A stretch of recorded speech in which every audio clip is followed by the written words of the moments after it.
नमस्कार मित्रों। इस समय जो गजब की घटना हो रही है अमेरिका और यूक्रेन पे, रूस यूक्रेन पे आक्रमण कर दिया है। इसमें एक सवाल है कि क्या अमेरिका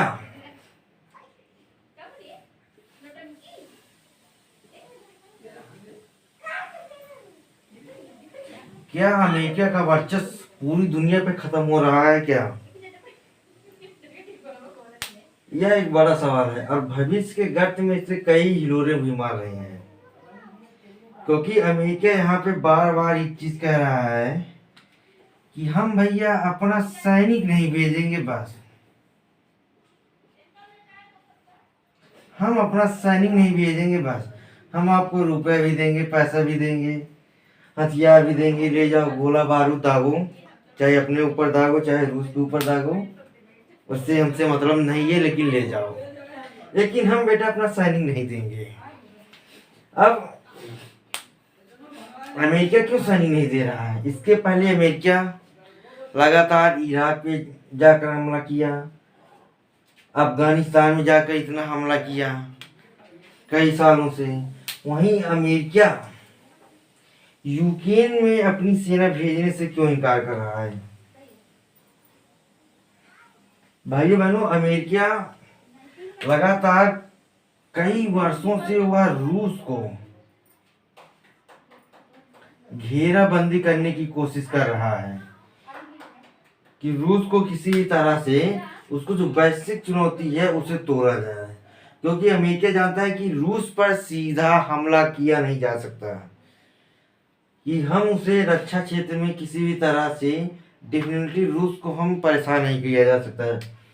तो अमेरिका कैसे कर सकता है? अमेरिका यही चाह रहा था कि हम रूस को किसी भी तरह से कंट्रोल करें, और कंट्रोल प्रतिबंधों से, आर्थिक प्रतिबंधों से।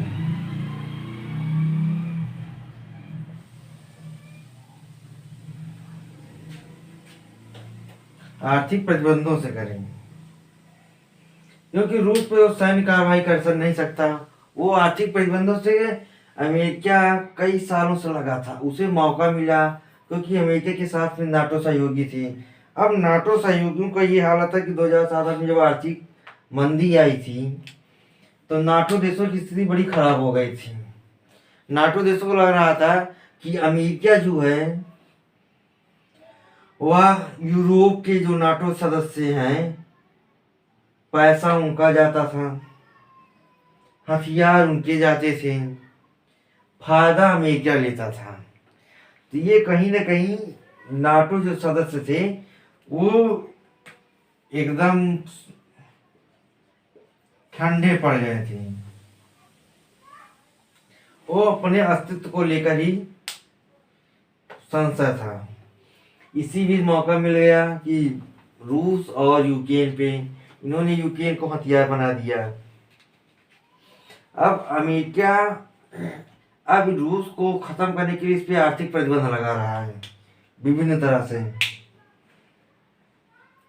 उसका है कि किसी भी तरह से रूस को एकदम डाउन करो,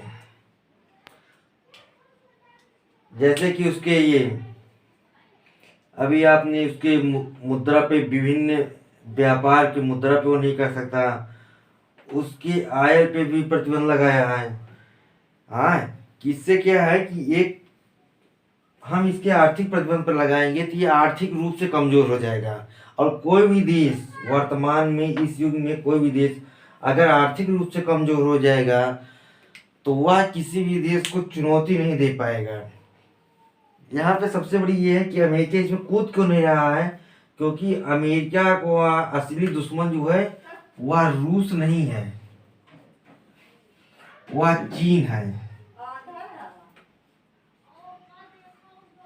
क्योंकि अमेरिका जानता है कि उसे जब टक्कर करना है, जिससे वह चीन से करना है, रूस से नहीं। क्योंकि चीन जो है वह उसको आर्थिक प्रभुत्व की चुनौती दे रहा है। इसलिए अमेरिका जो चाह रहा है कि इस पे, क्योंकि अगर यहाँ पे वो भेज देगा अपना सैनिक तो उसे काफी ज्यादा नुकसान हो जाएगा। और अमेरिका का जो है राष्ट्रपति वह सीधे सीधे कहीं न कहीं इनकी जो विदेश नीति है और इनकी जो रक्षा नीति है, दोनों जो अमेरिका के हथियार की जो निजी कंपनी है, जो प्राइवेट कंपनी है, इनमें सबसे ज़्यादा हाथ इन्हीं का रहता है। जितने भी अमेरिका के प्राइवेट कंपनी हैं, उनकी विदेश नीति यही डील करते हैं कि अमेरिका कब क्या एक्शन अपनी विदेश नीति में और अपनी रक्षा नीति में लेगा, ये इनका सबसे बड़ा हाथ रहता है। इसीलिए ये यहाँ पे अपना सर नहीं भेज रहे, इसीलिए ये यहाँ पर विभिन्न तरह से वो चुनौती दे रहे हैं कि रूस को विभिन्न तरह से आर्थिक प्रतिबंध लगा दो और इसको एकदम वो कर दो, कमजोर बना दो, क्योंकि वह जानते हैं कि अगर इसको किसी भी तरह से तोड़ना है, कमजोर करना है, तो वह सैन्य से नहीं, दृष्टि से नहीं, आर्थिक दृष्टि से इसको कमजोर करेंगे। अब आगे जैसे कि रूस को जो ये युद्ध हो रहा है, ये तो अभी बाद में बताएगा कि इस पे अमेरिका जो संसद लगाए हुए विभिन्न तरह की, वह भविष्य में कितना हानिकारक रूस के लिए होगा, वो तो आने वाला समय ही बताएगा कि वो रूस कितना कमजोर होगा या कितना मजबूत होगा। लेकिन कुछ बातें यहाँ पे जो जानने योग्य हैं कि इसे अमेरिका एकदम चाह रहा है कि जो हमारा जो प्रतिद्वंदी है वह चीन और रूस दोनों को टारगेट करके चला है, क्योंकि इसमें विभिन्न जो आंतरिक खबरें कुछ आ रही हैं जैसे कि रूस और चीन दोनों इस समय मिले हुए हैं।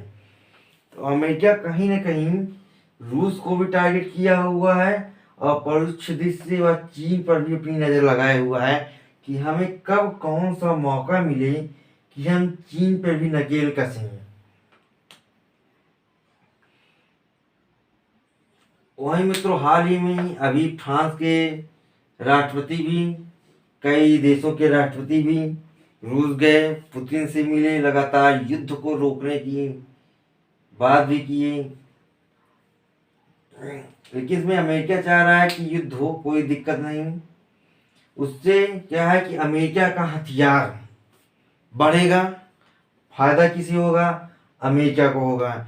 अब यहाँ पे एक नया युग क्या प्रारंभ हुआ, जो हो गया कि जो यूरोप के छोटे छोटे कंट्री हैं, विभिन्न इतने बड़े बड़े इतर ये लोग अब अपने अस्तित्व के लिए अधिक से अधिक हथियारों का आयात करेंगे अमेरिका से,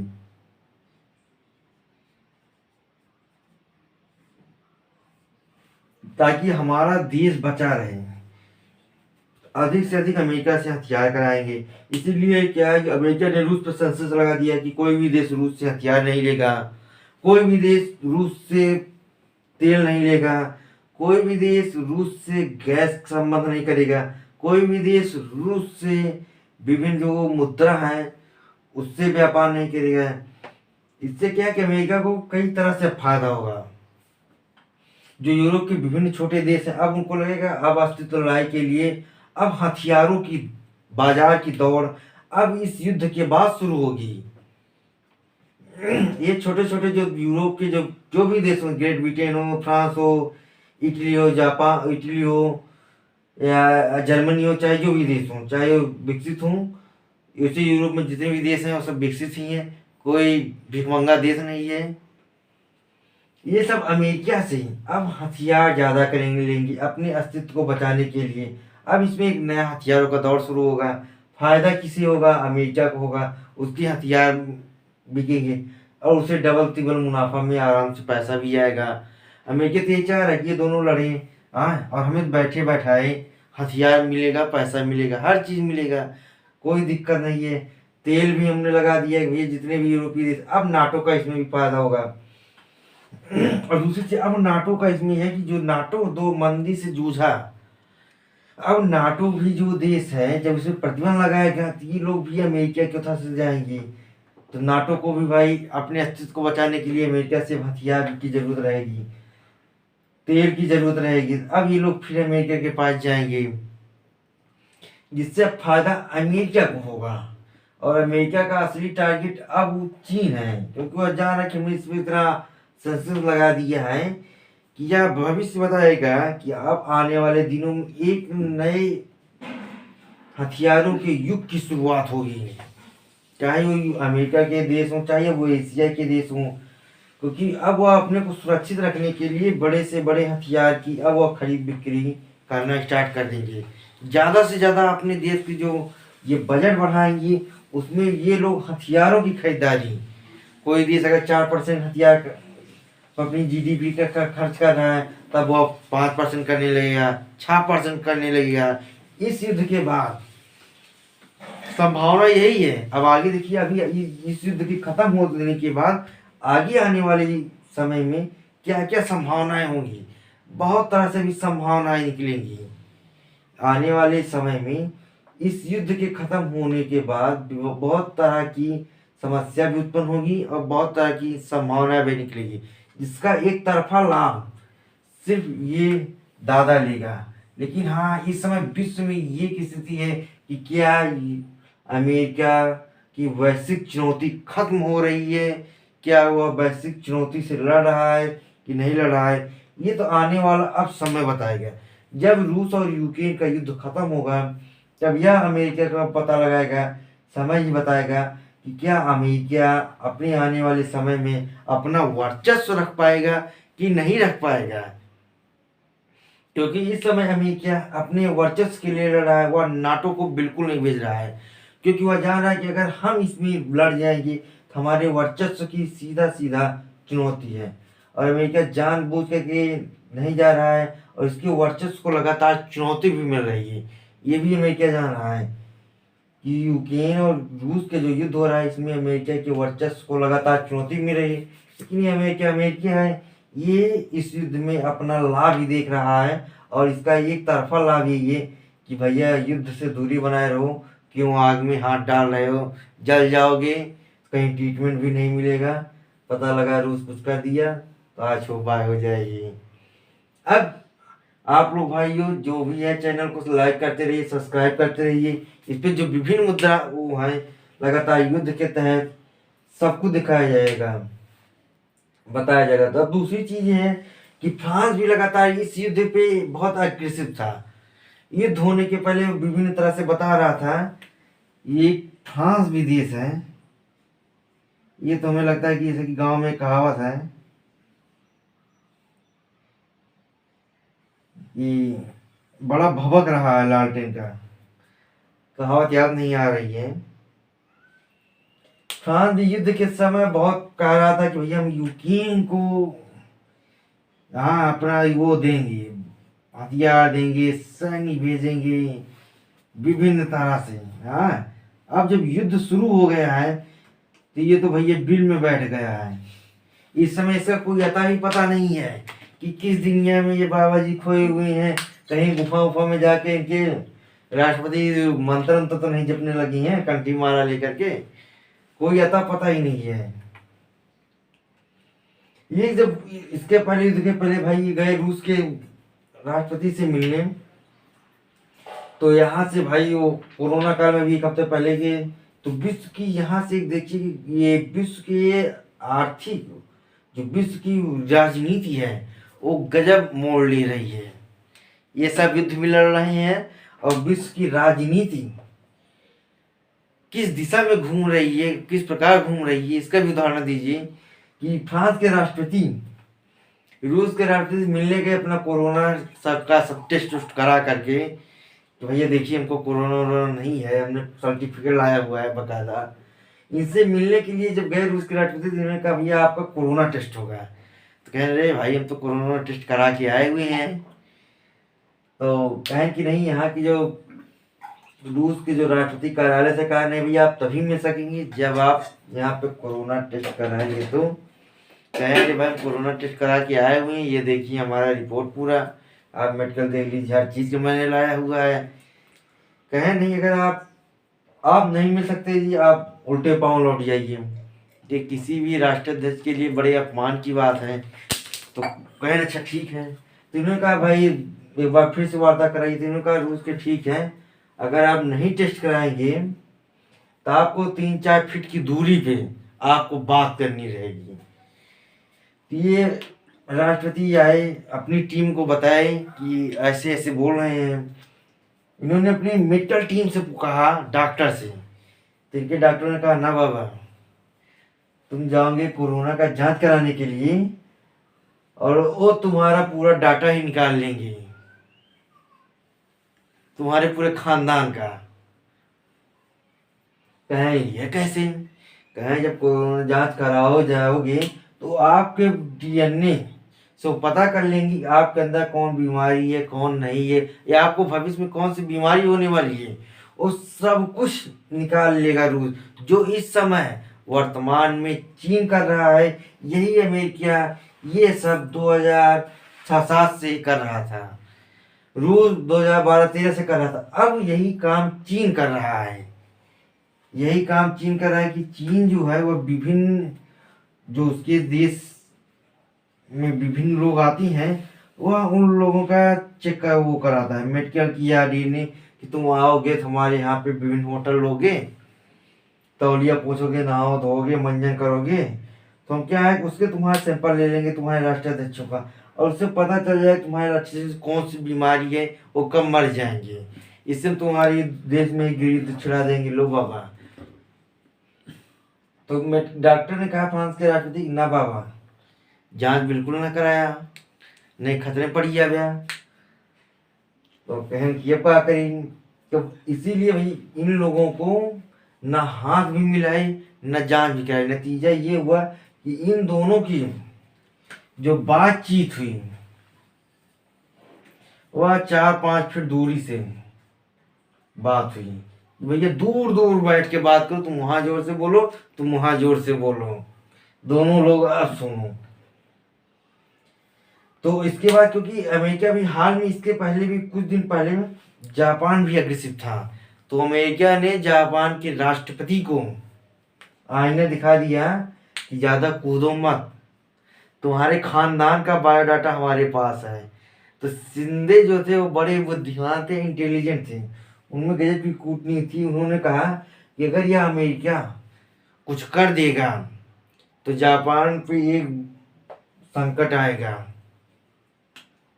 इसलिए उन्होंने वर्तमान में प्रधानमंत्री रहते हुए अपने पद से इस्तीफा दे दिया कि हम प्रधानमंत्री नहीं रहेंगे, अब आप लोग दूसरा प्रधानमंत्री नियुक्त कर लीजिए। वो जानते थे कि अगर अमेरिका कुछ ऐसा कर दिया तो सबसे ज़्यादा नुकसान जापान को, क्योंकि कोई राष्ट्राध्यक्ष को ये पता दे दे कि भैया तुम 1 महीने बाद मरने वाले हो, तो तुम्हारे देश में वैसे ही आफत आ जाएगी, गिर युद्ध की स्थिति आ जाएगी। जैसे इसका बड़ा सटीक उदाहरण है। और आप देखिए कि भारत जब 1947 में आज़ाद हुआ, उसके पहले मोहम्मद अली जिन्ना थे। अब जिन्ना साहब को इन्होंने जब अपना टेस्ट कराया था तो इनके फेफड़े में टीबी था, 2 बड़े काले धब्बे थे, लेकिन इन्होंने अपनी मेडिकल रिपोर्ट को सबसे छुपा के रखा, क्योंकि डॉक्टर इनको बता दिए थे बेटा तुम ज़्यादा दिन की मेहमान नहीं हो, इसलिए जितना भी समय अपना उछल कूद लो। और ये भारत के किसी भी नेताओं को मालूम नहीं था, क्योंकि अगर उस दिन पता चल गया होता है कि जिन्ना कुछ महीनों के लिए, कुछ सालों के लिए, 2-3 सालों के लिए मेहमान है, तो भारत कहता है कि हमें 1947 में आज़ादी नहीं चाहिए, हमें 1948 में आज़ादी चाहिए, तब ये पाकिस्तान का नाम ही हमेशा के लिए ख़त्म हो जाता। इसीलिए इसमें जो देश है वह डीएनए एक मेडिकल के तौर पे कर रहे हैं कि इसको पता चलता है कि राष्ट्राध्यक्ष पे कौन सी बीमारी है। क्योंकि अगर ये रिपोर्ट अगर भारत के पटेल को या किसी के हाथ में लग जाती तो समझ जाते कि जिन्ना बीमार हैं और वह लगभग 6 महीना या 1 साल के ही मेहमान हैं, तो कह देते भैया हमें जो 47 में आज़ादी चाहिए वह आज़ादी नहीं चाहिए, हमें 48 में आज़ादी दिला दीजिए। तब तक जिन्ना बाबा का भी काम हो जाता और वह विभाजन भी नहीं होता। इसीलिए यह बेहद महत्वपूर्ण है। इसीलिए जो विश्व के बड़े बड़े वैश्विक प्रभुत्व, चाहे वो अमेरिका हो, चाहे रूस हो, चाहे फ्रांस हो, चाहे ब्रिटेन हो, अब चीन भी यही चाह रहा है कि उसके देश में अधिक से अधिक वैश्विक सम्मेलन हो, विश्व के नेता आए। अगर वो सरकारी गेस्ट हाउस में नहीं रहेंगे तो प्राइवेट के गेस्ट हाउस में रहेंगे, उनके सामान यूज करेंगे, उनका हर चीज़ यूज करेंगे, उससे वो लोग सैंपल ले लेंगे तुरंत डीएनए का कि विभिन्न नेताओं में कौन सी बीमारी है, क्या है क्या नहीं, और उनके पूरे बायोडाटा जन्म से लेकर मरने तक का पूरा बायोडाटा रखेंगे। आप लोगों को अगर यह अच्छा लगा हो तो आप लोग इस चैनल को सब्सक्राइब करिए, शेयर करिए। हम फिर आप उपस्थित होंगे नए टॉपिक के साथ नए दिन पे। बहुत बहुत धन्यवाद।